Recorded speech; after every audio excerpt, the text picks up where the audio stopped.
For most of human history, the global economy didn't run through Europe, it didn't run through America, it didn't even run through China. It ran through India, and not by a little, by a massive margin. At its peak, India controlled nearly a quarter of the world's entire economy. Think about that. One region, producing 25% of everything. This wasn't a poor, developing land. This was the center of global wealth, trade, and industry. Empires depended on it. Merchants chased it. The world was connected through it. And then, it collapsed. Not slowly, not naturally, but violently, systematically, and almost completely. So what happened? How does the richest civilization on Earth lose everything?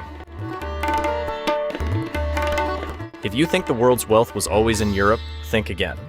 Before 1700, India alone produced roughly a quarter of the world's GDP. Yes, 25%. One region, out of the entire planet. To put that in perspective, Europe, China, the Americas combined still didn't match it. This wasn't luck. It wasn't coincidence. It was sheer scale, productivity, and innovation. Millions of people lived in bustling cities, markets overflowing with goods, banks and trade networks humming like machines. The land produced textiles, spices, metals, everything the world wanted. Merchants came from across continents just to trade here. The world ran on Indian wealth. And at the center of this economic power, the empires.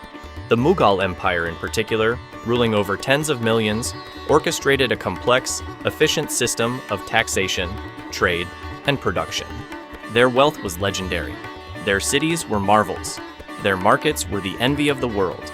This wasn't a developing backwater. It wasn't a footnote in history. It was the engine of the global economy, and for centuries, the rest of the world revolved around it. And yet, few people remember this. Few people even imagine it. Because what came next changed everything. Wealth doesn't just appear. You have to produce it, move it, and make the world want it. And for centuries, India did all three like no other. Trade routes stretched across continents, over land and sea. Caravans crossed deserts, braving sand and bandits. Ships sailed monsoon winds, carrying treasures to faraway lands. The world wasn't just trading with India. The world depended on it. Spices alone were worth their weight in gold. Cloves, pepper, cinnamon, flavors that drove global markets, influenced diets, and funded entire empires. Textiles weren't just cloth, they were symbols of wealth. Fine cottons, silks, embroidered fabrics, worn by kings in Rome, ministers in China, sultans in the Middle East. Steel, especially the legendary Wootz steel, crafted swords that were coveted by armies far and wide.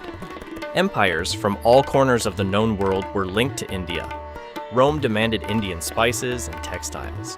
China imported cotton, gemstones, and knowledge of Indian innovations. Merchants from the Middle East built entire economies around trade with Indian markets.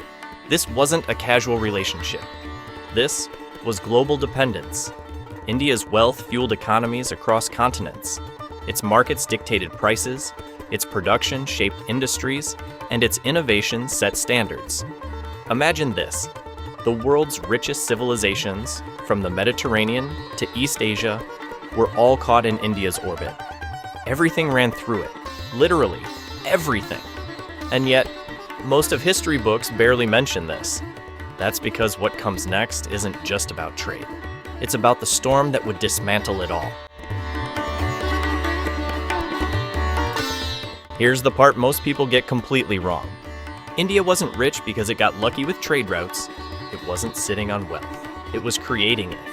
Long before Europe industrialized, India was already producing at a level the world couldn't match. Take steel. Not just any steel, Wootz steel. A material so advanced that blades made from it were stronger, sharper, and more durable than anything Europe could produce at the time. These weren't just weapons. They were technological masterpieces, exported across continents, then textiles.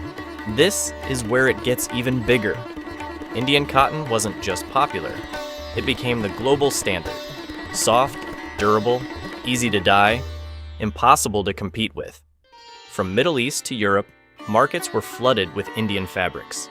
Entire industries outside India tried and failed to replicate them. And this wasn't small-scale production, this was mass manufacturing before the Industrial Revolution even had a name. Cities were thriving. Massive urban centers filled with craftsmen, traders, financiers. Money moved through complex banking systems. Credit, loans, long-distance trade financing, all operating smoothly, efficiently. Let that sink in.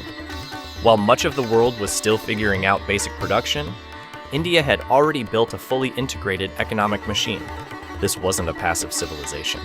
This was innovation, industry, and scale, all working together. Which means one thing. India didn't become the richest place on Earth by accident. It earned that position, and that's exactly why what happened next. It wasn't just a decline, it was a disruption. Every system looks unbreakable, right before it starts to crack. For centuries, India dominated global trade, industry, and wealth. But then, something changed. New players entered the game, not as partners, but as competitors. The Europeans arrived. At first, they came as merchants, small, dependent, almost insignificant. They wanted what everyone else wanted, access to India's wealth.